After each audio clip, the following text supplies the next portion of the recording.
Hello, and welcome back to another episode of the Best Damn Pod in the Land. I am your host and sports director, Brian Nelson, and with me I have... The one and only, here for the next to last time to talk about some draft stuff, your assistant sports editor for 9 more days, Andy Anders. I'm your assistant sports director, your boy Khalid Hashi. And I'm finished with classes. It's Congratulations, Griffin. I'm Griffin Strom, and you're watching the best damn pod in the land for the next to last time. Sad to say, it's all coming to a close, but there's still some state sports. We might get season 3 next year. See what the next staff decides to do. There better be a season 3. This is the best part of the job. Hot take. That's the best part of the job? I mean, aside from like all the road trips, but in terms of like filming stuff, this is easily the best thing to do. I think Khalid will agree with me that doing the pod is so much more better than doing like a preview, like the preview videos you would do. It's more relaxed, for sure. Much more relaxed. Anyway, we have a lot to talk about today, so I think we're going to jump right into it.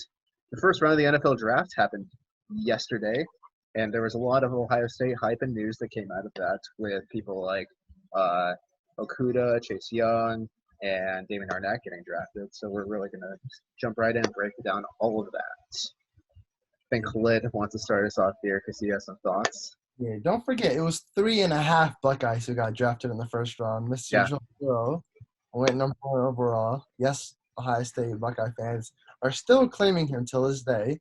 I guess you can when he has an Ohio State degree. Yeah. But yeah, so as we all expected, Chase Young went number 2 overall to the Redskins.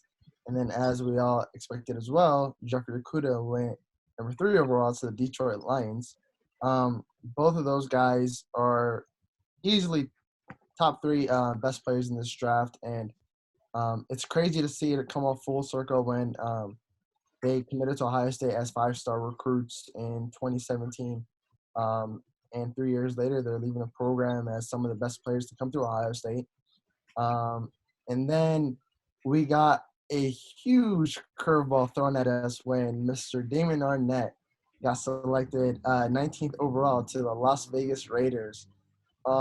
This was very crazy to see because last year he was contemplating leaving Ohio State, as we all know, to go to the NFL draft, but he was projected to go in the mid-rounds of the NFL draft. But when he had conversations with Coach Hafley and Chris Carter and Ryan Day, they convinced him that it would be best for him to come back and return for his senior season.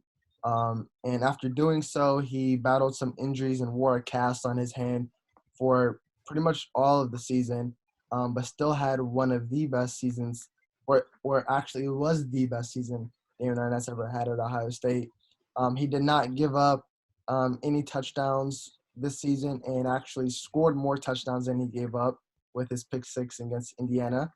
But yeah, none of us saw this coming. He wasn't. I've looked at so many mock drafts leading up to this draft, and not once was Damon Arnett's name mentioned in the first round.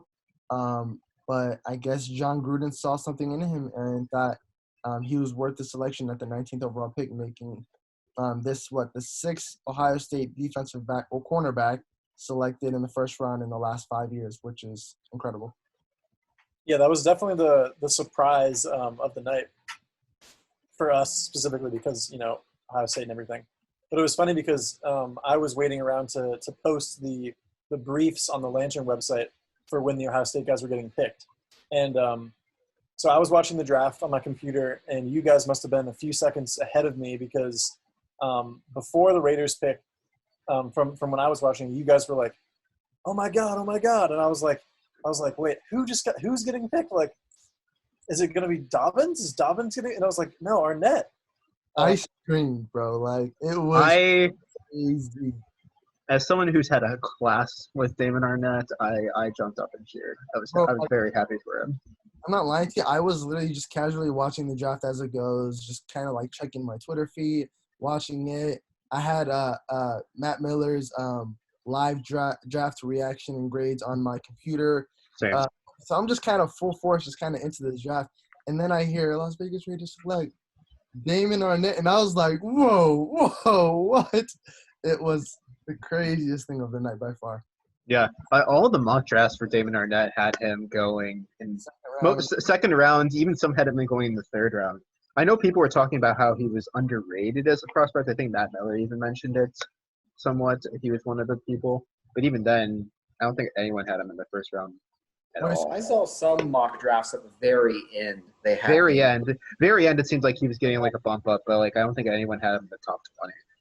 No, 19 was certainly a surprise, and especially they traded up to get him, right? Nah, they had that pick. Oh, they had that pick? Yeah, they had that pick, yeah.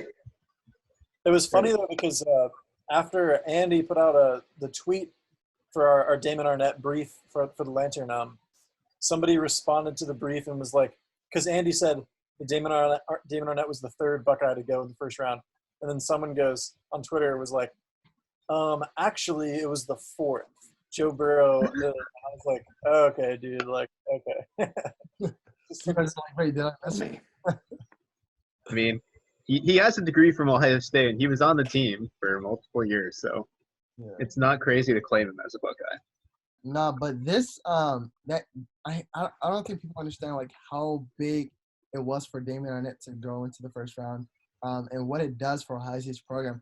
I think that Damon Arnett selection at 19th overall kind of solidifies the DBU or the BIA conversation in college football with LSU and Florida and Ohio State and those guys. Ohio State kind of separated themselves last night and just kind of let it be known that, hey, like, they got that title. Like, I know, like, Jeff Arcuda and them guys say, like, we don't even care about the DBU conversation because we are BIA, best in America. But then you saw so many people on Twitter last night just saying, I think it's fair to say that Ohio State is officially DBU. And there's a lot of NFL current players saying Ohio State got it for now because of that. That's ridiculous to have 6 defensive cornerbacks selected in the first round in the past 5 years. That's just corners alone. To put that in perspective, Michigan, I saw this stat where they said Michigan has had 6 selections in the first round in the last 10 years. Wow. Yeah. So it honestly makes me think that next year Sean Wade is gonna get be the benefactor of. I mean, he was already projected to be a mid to late first round pick anyway this year had he gone. I don't think anyone had him like necessarily in the second round. This definitely helps Sean Wade's. Absolutely. And the thing is, most all of them have panned out. I mean, defensive rookie of the year, Marshawn Lattimore, Denzel played great in his rookie season. They were both Pro Bowlers their rookie year. Yeah, exactly. And even people like Darion Conley, Bradley Roby, Eli Apple, they've had solid. Had a great career. Roby's had a great career. Conley's been a solid starter. Apple's like been with multiple teams, but he played pretty well with the Saints. He's maybe like with the Saints he was better. He had some. He had a tough time. Apple's like the one you could say that hasn't panned out necessarily, but actually, yeah, for the slot that he got taken, he didn't pan out. He wasn't a top 10 pick. He wasn't a top 10 pick. Yeah, he was like 4th, didn't he? He was 10th overall to the Giants. You're thinking about Ward. He went 4th. Yeah, Denzel went 4. But yeah, this is huge for. And then I saw a tweet where somebody was like, I think it's safe to say if you're a cornerback and Ohio State offers you, you commit. And it was funny to see Legend Cavazos, Ohio State's cornerback, and Ryan Watson, those guys quoting it, saying, "What else do you need to see?" So yeah, this draft is definitely going to help Ohio State's recruiting class in the future. But it's huge to see what this program has been able to produce in recent years. And it's not even just like cornerbacks. Other secondary positions have gotten like a lot of success. Malik Hooker's been really successful in the NFL. So it's all over the place. Defensive ends with Chase Young and the Bosas. Yeah, no, Ohio State's definitely a football factor, especially like you said, the secondary is one of the ones we're talking about now, based off last night. But then you have the defensive line you have 3 defensive linemen who were taken with the top 3 overall pick or top 5 overall pick in the last 4 seasons. Top 4. Bosa was 3rd overall, and Joey Bosa was 3rd overall. Nick Bosa was second, and Chase Young was 2nd. So you have both. You have defensive linemen going top 3 in the past 3 top 3 defensive lineman picks in the past 4 years. That's crazy. And then you had Zeke going 4th overall too. Can't forget about that pick. Mm-hmm. It's ridiculous. And Ohio State doesn't seem to be slowing down anytime soon. And then some people even forget that Haskins was a top 15 pick last year as well. His rookie year maybe was a little bit up and down, but I think. I mean, it's funny to see people blame Haskins for having a rocky rookie season, but it's like, how can you blame the guy when the head coach didn't even want him there, you know? And then on top of it, they had 2 other quarterbacks on the team that they kept playing over him every chance they could. Like, they would throw Haskins into the fire mid-game with no preparation when he played. When he I'm pretty sure he didn't get any first-team reps in practice for majority of the season. But now that he has a coach that believes in him and he's kind of the guy, it's really interesting. I think this is going to be a more telling season to see where he ranks. Yeah, and then there's also the Redskins have had been having issues with their offensive line too. You look at Trent Williams holding out. I think with Ron Rivera kind of coming in to right the ship, things might start to return to a sense of stability, perhaps, in Washington. The Redskins' young nucleus is looking pretty good, especially that defensive line with Montez Sweat, Jonathan Allen, Deron Payne, and now Chase Young. That's going to be a very scary defensive line in the NFC East. Yeah. I'm also really excited to see how Haskins develops in his second year, especially with how well Terry McLaurin played in general. He was he was a 3rd-round pick last year, and I think that was a steal for Washington with how he played. He was one of the most successful receivers out of last year's class in his rookie year. Right. It's also so now fast forwarding, it's really interesting to see because with Ohio State having 3.5 Buckeyes selected in the first round, it's really interesting to see where the rest of these guys are going to go. There's been a lot of talks of guys like J.K. Dobbins and Malik Harrison going in the 2nd round tonight. So that's going to be really interesting to see where those guys land, as well as Davon Hamilton and possibly some receivers like KJ Hill, Austin Mack, and Benjamin Victor. Do you guys have any predictions of where they may go? I don't know if I necessarily have predictions as for a team they go. I've seen a lot of mock drafts have J.K. Dobbins going possibly to Miami or Atlanta because they both could use a running back. Maybe even Tampa Bay. Tampa Bay could be a spot for him. I think Dobbins is going to go very quickly in the 2nd round, also along with other running backs like DeAndre Swift and Jonathan Taylor. I think they're going to. Yeah. I think running backs along with wide receivers are immediately going to go in the 2nd round. Griffin and Andy, I want to ask you guys, how many Buckeyes do you think are selected in the 2nd and 3rd rounds of tonight's draft? A2. Total. Your Dobbins will definitely go. I could see Devon getting a backdoor into the 3rd round, maybe. He definitely projects higher than Robert Landers does. Malik Harrison, yeah, he's got the athleticism you want at that position.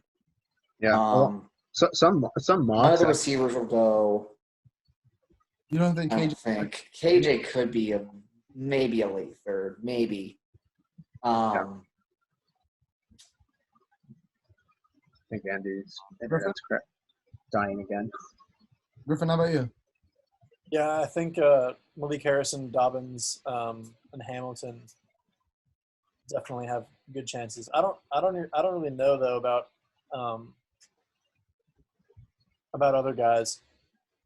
You know, you look at a Jordan Fuller, like somebody that's so successful in college, like and starting for so long, and you know, the off the field stuff too, all being super tight with him. But just having that slight speed disadvantage going up to the next level, and how much that plays a huge role in him not, getting a great draft spot. What's he projected at? I think he's projected like Fifth late, rounder or something? like six Sixth or seventh round if he gets drafted, I think. Because They're- he's the other Buckeye defensive back that like no one's talking about because, his draft stock just isn't as high. I'm like, I personally feel like even though he's not projected to go as highly, I feel like wherever he does go, I feel like he's one of those guys who could have a better career than where he's actually taken. Yeah, for sure.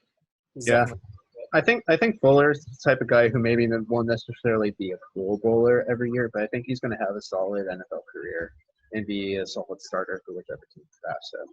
I think he has enough versatility with his game where he can fit into multiple types of systems, and I think he'll be utilized well. Speed is my main concern with Fuller though, because I think he has the technique and the talent, but the NFL is very fast, and you look at all the receivers in this class alone that are extremely fast, along with all the other receivers in the NFL currently. I'm not sure if Fuller is going to be the one who holds up perfectly well. I'm rambling at this point, so I'm going to please step in. When's the last time there was like a top 10 Ohio State offensive lineman pick? I think Decker went 10, Okay. didn't he? See? No, I think he went like 15. Not He 15. he was in the first round. I can't remember. He was like mid to late first round. He's in the teens for sure. I know Actually, I you're right, know it was- I don't Billy know why I Price thought- was Billy Price was like around the 20s. 21. Billy Price 21. was 21. Yeah. I'm a Bengals fan. That one I know. I Yeah. mean, Line was first round, but he wasn't top 10. I can tell you right now, But that's all the way back in '96. I'm trying to think who would be. I think Orlando Pace was the last top 10 Ohio State Buckeye. He went number 1. I'm trying to think. I just looked it up. Taylor Decker was drafted 16th overall. Yeah. 16. All I know is, I got a question actually. Now that you bring that up, do you think if Wyatt Davis or Josh Myers have another great season like they just had, they can be potential top 10 picks? I don't know about Jonah Jackson. I think Jonah Jackson's the type of guy who his ceiling will probably be like late first round. But I could see Wyatt Davis being a top 15 pick. It's strange though. Guards necessarily aren't always going to be like top picks. Those are the kinds of guys you can get like later in the first round and early second rounds compared to offensive tackles. But Wyatt Davis is really good. What do you think, Griffin? Because I think Andy died again. My thing is I feel like with some of the monster offensive line recruits that they've brought in recent years, like a Petit Frere or Paris Johnson, that those guys could be that super high pick, but obviously we won't know that for a while. I think Harry Miller might be the next one if he plays really well. That doesn't sound like a bad pick there. Here's a question. We did talk about people like Devon Hamilton and Blake Harrison, J.K. Dobbins being day 2 picks. Do we think Jonah Jackson is going to be a day 2 pick? Because he's right on the cusp of being a late 3rd round pick to maybe being a 4th round pick. What do you guys think? I think Jonah Jackson's an early day 3. Mm-hmm. Early day 3. How do you think he's going to stack up in the NFL? I think Jonah will hold his own, but I honestly don't see him becoming a stud. I could just see him being another really good rotational, good interior offensive lineman. Mm-hmm. What do you think, Griffin? Run it by me one more time. Jonah Jackson. How do you think his career is going to pan out in the NFL? Is he a little bit undersized? Yeah. I don't know. I mean, he's got all the fundamentals and whatnot, and the experience, but I don't know how it translated at the top level, Mm-hmm. Now, let's kind of talk about the receivers that could be drafted in this class. KJ Hill, Benjamin Victor, and Austin Mack are all people who are projected to be drafted at some point. KJ Hill's probably the consensus one to be a possible day 2 pick, most likely like early 4th round pick. But I'm seeing a lot of mock drafts having like being in the mid to late 3rd round now for day 2. So my personal takes on the receivers. I personally feel like, obviously, I feel like KJ Hill will have. I feel like he'll be drafted either. I feel like he's more so going to be an early day 3 as well, like 4th round pick. But I feel like KJ is going to have the most successful career out of the 3.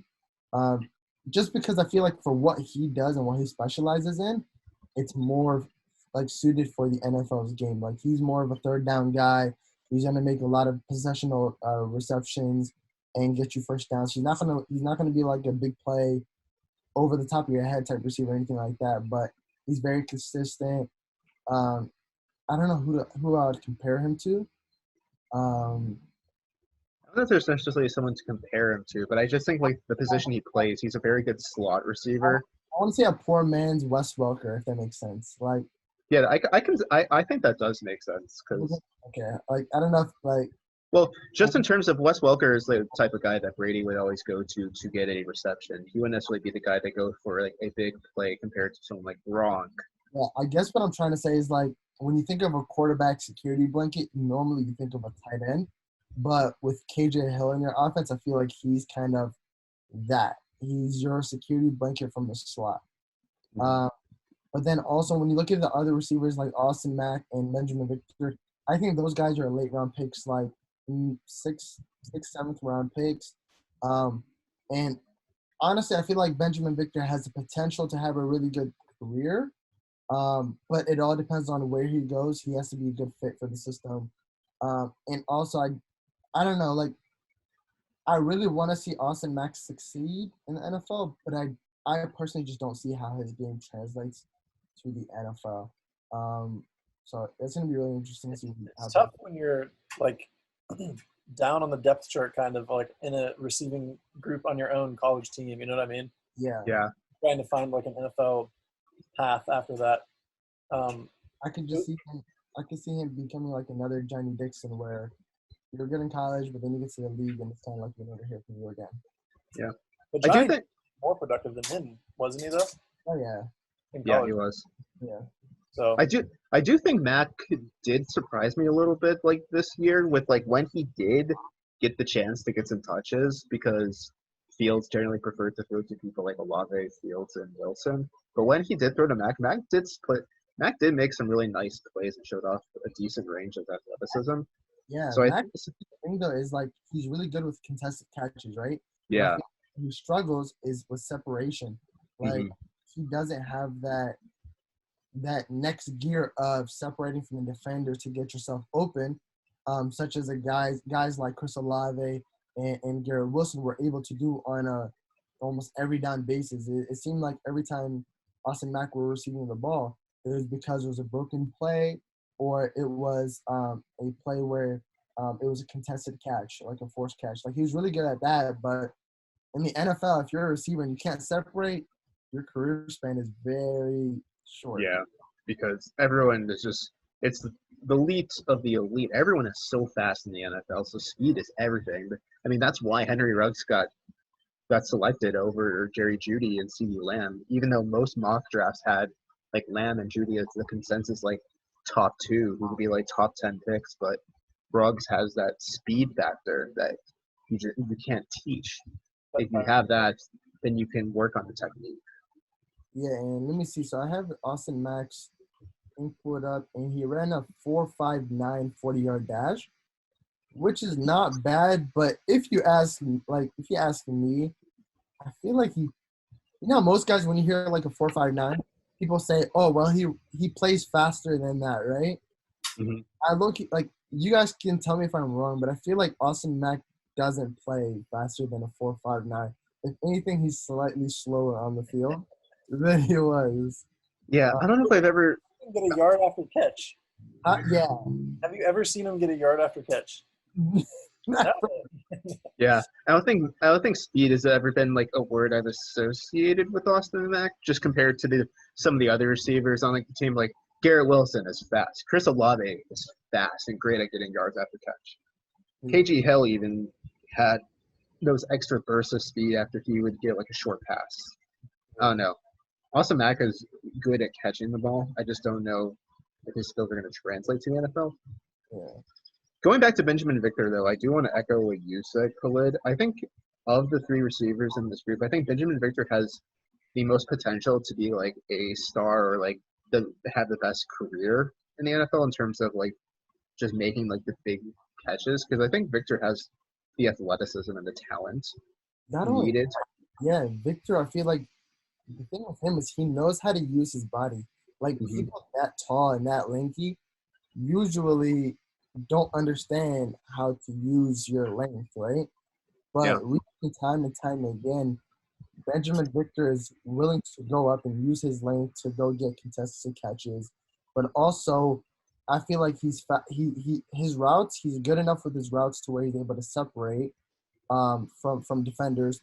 But also, his yards at like Griffin was just talking about how Austin Mack fails to do that. I feel like Benjamin Victor is the opposite. Like he may not be a speedster, but he's able to break tackles because of his. I feel like his slim frame, and he's able to get out of tackles and be a little elusive after the catch and gain some yards. So I just feel like he's a raw product. And it's like if he gets to an NFL team where they're able to add some size to him, I feel like he could be very dangerous at the next level. What was his 40 time? You know? I think a lot of mocks are projecting Victor to be like a solid 5th or 6th round pick, whereas like Austin Mack, some have him projected to be like the first receiver taken, but a lot of them are saying he's like a 6th or 7th round pick. So He was the same thing. He was a 4.6 flat. Yeah. I think they all three ran the exact same time, did they not? what was KJ Hill's time? I don't think he was that fast. I'm pretty sure KJ was the same thing. Yeah, I'm pretty sure it was in the same ballpark. I kind of would have thought that Benjamin Vickers would have been a little bit faster. Yeah, KJ was a 4.6 flat as well. So all three of those guys ran a 4.59, 4.6 flat, and 4.6 flat. Yeah, I thought KJ was going to be a lot faster than that. Yeah, I agree. Because I just feel like KJ is the one guy I can truly say actually plays faster than that on the field. Mm-hmm. One thing I do want to kind of shift in conversation to is talking about the impact of what last night's draft is going to have for Ohio State recruiting. You look at who the first 3 picks were. All of them either went to Ohio State at one point in the career or played at Ohio State for all of their career. Top 3 picks. Joe Burrow, Chase Young, Jeff Okudah. That's a statement to the entire country that Ohio State is the place to be if you want success in the NFL. What's so crazy about that is, with that being said, Ohio State is still the last school that even needed that statement to be made. Yeah, exactly. Yeah. Like they've been killing it in recruiting. Even this week, we have recruiting news to talk about. Ohio State got 2 commits already for the 2022 class. I find it so funny. Last night, it was like at midnight after the draft on Scott Van Pelt's late night Sports Center show. He had Ryan Day come on, and he was talking to Ryan Day, and he was like, so he's like, this must be huge for your he was like your program in recruiting. He was like, because now you can pretty much go to any recruit in the country, and he's like, what do you say to, like, you just throw on the draft's tape and go and just shrug at them. And Ryan Day just started laughing because it's so true. It's like literally, you don't even need to say anything. You just throw on the draft and your first 3 picks went to Ohio State. So it's like, do you want to be a part of this or not? And it's like, and even if that wasn't enough, I think the fact that Arnett got picked in the first round in the top 20 just cements like what it means like to be playing for Ryan Day and to be playing in a program like Ohio State. I mean, the rich just get richer, man. Yeah. It's not even just Ohio State. I think 8 of like the top 16 picks from this year's draft went to either Ohio State, Clemson, or Alabama. Yeah. Which are like, I think most people would agree are like the consensus like top 3 programs in the country. Right. Did you guys see when Ryan Day was doing his little thing on College Game Day before the draft? Yeah. I thought the only thing that was actually interesting about that was when he was talking to Desmond Howard, and Desmond Howard was like wrapping his hand on like the Michigan helmet when he was talking to Ryan Day. Yeah. And he was like, and Ryan Day started getting, Ryan Day got like red. He was like blushing. I thought that was funny. I feel like Ryan Day in his head wants to say so many things, but because I feel like he's still in this mindset of I'm not of that Urban Meyer level yet, so I have to earn it. You know what I'm saying? Like there's so much like stuff he like there's so much crap he could talk about a lot of people and just like how good his program is. But I feel like he defers to it because he still wants to like earn people's trust, you know? I feel like when Ohio State wins a title is when we're gonna get like the super petty Ryan Day out of him. I don't even. He's been like much more active on Twitter this offseason, even too. Like with like a lot of the recruiting news that's been like happening. Ryan Day is always just like will send something out that's just hilarious. I feel like Ryan Day hasn't quite yet gotten like the national like attention of being like, because you know how every few years like there's some like hot new coach that gets like just a ton of national like buzz and whatnot. It feels like Ryan Day hasn't quite gotten there yet.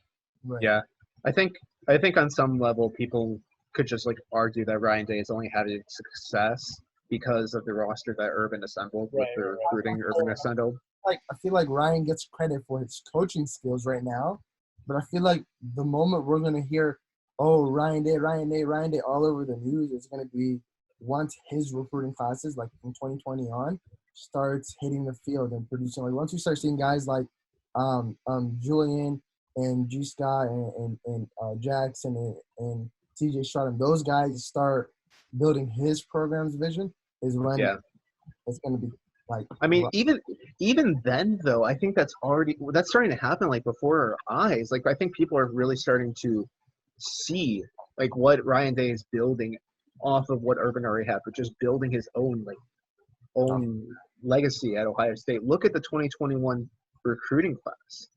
It's not close to being done, and it's insane. They got another 4-star athlete commit this week who's projected to be a safety. So that's another defensive back commit for Kerry Combs and Ryan Day, like this year. It's absolutely insane what they're doing right now, and I think people are finally starting to acknowledge that because you just can't avoid it. Yeah, absolutely. This is kind of a little off topic, but I'm kind of curious to see you guys' like opinion. Like, so you know how like the last 3 years of the NFL draft, you had Heisman winners go number 1 overall with Baker Mayfield, who won the Heisman, went to the Browns, Kyler, and then now Joe Burrow. Do you guys think if Justin Fields ends up winning the Heisman, and let's just say, let's throw on top of it, he wins the national championship as well, right? Do you think there's any way he could jump Trevor Lawrence for that number 1 quarterback spot? I mean, I think right now, I definitely think that a lot of mocks have Trevor Lawrence going first over Justin Fields, but I feel like for the most part, it's pretty even between the two. What about you, Griffin? I definitely think it's possible, but he would have to show like this year it was that Joe Burrow, like he literally set like all you know, to make that massive leap. And obviously Justin Fields wouldn't have to make a leap that size. But I feel like the way Trevor Lawrence has already been talked about and thought about for the last several years, it's going to be hard for him to like jump over those notions that people have already had about Trevor Lawrence. But Trevor Lawrence didn't have – honestly, Trevor Lawrence in the Fiesta Bowl I didn't think was like that amazing. Not only just that, bro. I was personally thinking to myself, like, yes, we've pretty much locked in Trevor Lawrence as the number 1 pick for the past 2 years, but based off of last season in the entireties, I didn't see that crazy hype. Like when people will compare him to the greatest prospect since Andrew Luck, like I didn't see that I saw that the year before when he came in for the second half of the season and then won the national championship. But last season, I didn't see that from him. I saw Justin Fields play way higher than Trevor Lawrence's. Yeah. You saw Justin Fields at the Heisman ceremony that night. I do think there is a point in Lawrence's favor to look at, though, in the fact that it was Lawrence's second year as a starter and teams had film to look at. I think some defenses were able to make some adjustments to Lawrence, and he had to take time to readjust to that. Yeah. Whereas it was Justin Fields' first year as a starter. There wasn't necessarily a lot of film of him. And I would give him the benefit of the doubt for that, but I just can't when I see a team like North Carolina that has no business being on the field with you make you struggle. And I think he had, 2 interceptions that game? So it's kind of like he started off the season just throwing interceptions and not playing good against teams that, let's be honest, like Clemson's schedule was honestly garbage last year. It was garbage last year. That's why, the first half of the season, we were saying that Clemson isn't even a playoff team. So I don't know. I just feel like, yes, as of right now, Trevor Lawrence is pretty much locked in as number 1 overall pick, right? But I feel like because Justin Fields is listed as like the number 2, number 3 overall prospect for next year's draft, this season could say a lot about if Justin Fields could possibly jump out. I feel like if he wins a Heisman and wins it could. But I do think it's going to be interesting to see whether Fields struggles in the second year as a starter and that maybe necessarily doesn't live up to the numbers he put up last year. You could see some defenses make some adjustments, and then he could have some troubles. Do I think that will happen? I don't necessarily think it will, because I think Ryan Day is able to utilize Justin Fields along with just the plethora of talent he has at wide receiver to use, along with the good offensive line he has. I don't know. Until I see a quarterback struggle under Ryan Day's offense, I don't know if it's even possible. So we'll see. Yeah. But heading into this season, if you had told me that Trevor Lawrence was going to struggle for the first half of the season with the offensive line and the receivers he had available to him, I would have thought you were crazy. And the schedule they had. So just going off of that, I don't think anything is impossible necessarily. You have to play devil's advocate and at least acknowledge the fact that Fields could struggle. But I don't know. I could see Fields jumping Lawrence. I think it's possible. I don't think any one team is just saying Lawrence is. I guess the only way it's honestly realistically possible is if Trevor Lawrence has a similar season to he did last year, and then Justin Fields has an even better season than he did last year. It would have to be Trevor Lawrence stock goes down while Justin Fields goes. If Trevor Lawrence just performs just as well as he has been, then I don't see, no matter what Justin Fields does. Yeah. You have to keep in mind that injuries are also going to factor in as well, because Tua was the consensus number 1 pick heading into this season, and then he got hurt, and then all of a sudden people was like, Tua's an injury liability. He's gotten hurt multiple times over his career. He's missed games, and that was one of the major reasons why Joe Burrow was able to leapfrog him. In addition to the fact that Burrow had one of the best seasons as a quarterback in college football history, legitimately a perfect season. Tua also just got hurt, and that is something that NFL teams will be wary of. I think there's a lot of factors that go into it. I would have taken Tua, by the way, though, if I was Miami. What do you guys think? Oh, I thought you were about to say if you were Cincinnati. I was about to be like, what? Oh, I would have taken Tua. No, for sure. If I'm Miami, I think they did a great job. They took and they took Austin Jackson from USC. So, and they have a ton. I think I saw over this year and next year, they have 5 first-round picks and 4 second-round picks, which is ridiculous. So I think they're gonna rebuild. They'll be all right. Miami has a ridiculous amount of draft capital. I'm really interested to see how they pan out in the next couple of years, because with all the talent they're going to be getting, they should start to contend in the AFC North, in the AFC East. Sorry, especially with Tom Brady leaving and heading to Tampa Bay. There's a chance that maybe the Patriots won't be the perennial winner in that division anymore. Maybe you'll see that division is wide open, bro. Yeah, that division's wide open. Right now, if you ask me who's going to win the division, I'd say Buffalo. Yeah, Buffalo right now, but that's not even a lot. It's exactly. You're still a young team, but I feel like if Miami drafts one of the top 3 running backs today, in DeAndre Swift, J.K. Dobbins, Jonathan Taylor, then they will be a pretty nasty and young offense, because I don't know. I just feel like Miami's a perfect fit for Tua. That's like I really like that pick personally. Yeah. How do you guys think Justin Herbert's going to do in Los Angeles then? Because I know, Khalid, you've mentioned that you, in the past, just in the conversations we've had, that you aren't the highest on Herbert because you thought Colts should take Jordan Love over him if he was available. Yeah, no, I have one of my really good friends is a Chargers fan, and once they selected him, I texted him, I was like, I hope you really like your new quarterback with a bunch of laughing emojis next to his name, and he just told me to F off. But it was, I don't know, I'm not the biggest believer of Justin Herbert just yet, so it'll be interesting to see how he plays. I feel like he has a lot of talent around him, so I feel like out of all the quarterbacks that were taken yesterday, Justin Herbert is the one where the team around him is best suited to win now. So we'll see how he turns out. I feel like he's in the I think that's why like the Chargers, like the people from the Chargers organizations were saying they took Herbert because they don't think they're going to be in a position to take a franchise quarterback like Justin Fields or Trevor Lawrence next year because of all the talent they have on their team. for sure. Yeah. What do you think, Griffin? What's your opinion on Justin Herbert? I'm not a Herbert believer. Yeah. He tried to secure my heart at a Rose Bowl win, but it was a little too late for me, brother. Yeah. I will say it is. I'm actually curious to see how the Jordan Love pick develops for the Packers because that kind of came out of left field for me. Bro, so I was texting the group chat last night, and I was like, we're so close. As long as the Packers he's ours, right? And then literally a minute later. And then Griffin texts me and goes, I bet you're on a Hurts. And I was like, yep, back to Hurts I go. Back to Hurts I go. I think that the Colts might take Hurts. Bro, speaking into existence, I love it. Just if we draft Eason, bro, I'm telling you right now, I will not be on next week's podcast, okay? You're not excited about Rivers?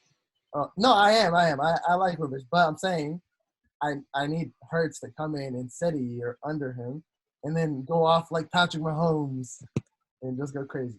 What is Rivers' contract? It's just 1 year, like $19 million, I think it is. We have take this in as of right now with Jacoby Brissett and Phillip Rivers, the Colts have no quarterbacks like under contract after the 2021 season. Wow. So, and I don't think we're going to be high enough in next year's draft to take Fields or Lawrence. So, with all the talent the Colts have, I would hope not. There's no way, right? Especially with Phillip Rivers at quarterback, that's just not happening. So, Jalen Hurts or we're screwed for good. While we're plugging our own NFL teams and how they did in the draft, I'm very happy with what the Browns did. We addressed our biggest position of need. Be happy you're not a Giants fan because I don't know what they were thinking. I think the Browns got the best offensive tackle in the draft. I was personally the highest on Tristan Wirfs, but at the same time, I was just like, whichever offensive tackle they take, I think is going to pan out. But I think Wills is going to be a beast. Honestly, I'm not going to lie to you. After this offseason, for all the players that the Browns got, they have zero excuses not to win that division. Yeah. If they don't win, I'm telling you right now, there's so much pressure on Baker Mayfield right now. If he doesn't produce, it might be time to pack him up because literally they've given this man everything. Yeah, there's no reason why the Browns shouldn't produce. That Conklin, they gave him Jedrick Wills. They gave him a defense with Carl Joseph now back there. Like, literally, there's just so many guys that they're loaded. They gave him they got Odell Beckham free. Like, they did the impossible. So, I don't know. I personally expect Baker, though, to go back to his rookie season form where he performs really well. I will say, I don't know if the Browns are necessarily going to win the division just because I think it's going to be very difficult to beat Baltimore. I think Baltimore's still going to be an insanely good team this coming year. Lamar Jackson is ridiculous. It's really interesting to see, though, like, how defenses have schemed against Lamar Jackson to see if he has that sophomore slump or if he's actually really, really that good to where he has, like, a Patrick Mahomes type of bounce back. the way I look at it is not every defense is as good as the Titans were. that's my take. The Titans had a ridiculously good defense this past year, and that's why they were able to stop Brady and Lamar Jackson. But even so, I don't know. It's going to be interesting to see. I'm excited for the AFC North for like the first time in a long time, and even especially because I have no idea. The Steelers will probably still hang out around there, but I have no idea if they're actually going to be a good team this year. Yeah. I have a Steelers friend who really wants Jalen Hurts, and I've been telling him all day, I'm like, you're not getting him before we do, so let that go. Jalen Hurts is ours. But that pretty much, I feel like that pretty much wraps up all of our draft talk. Yeah. Two more by the next week's podcast. We should have more about where all the Buckeyes go on day 2 and day 3 of the draft. So we should have a lot. Yeah, we'll have a lot more to talk about. It'll also be the last podcast we do for this year. It'll be our last ride, so we'll also take some time to kind of reminisce about, the glory days and all the fun moments we've had. So hopefully Andy can find somewhere that has internet connection for next week. You would think he would have learned by now, but yeah, you would think so, but his house just does not like him very much. Griffin, maybe if you guys are still in Columbus, if he stays like 6 feet apart, maybe he can come on over and you can social distance the pod together. We'll see. We'll see. All right. I think that's all we have time for today, though. I think this was a pretty good podcast. So I hope you guys enjoyed watching our reactions to the NFL draft. And stay tuned next week for the very last episode of the Best Damn Pod in the Land for this school year. And for season 2, season 3 will very much likely be coming to you in the fall. We got a good team of people coming in to replace us, so don't expect any dip in content. But anyways, continue staying safe and practicing social distancing, and we'll be back next week. Have a great day. Peace. Yeah.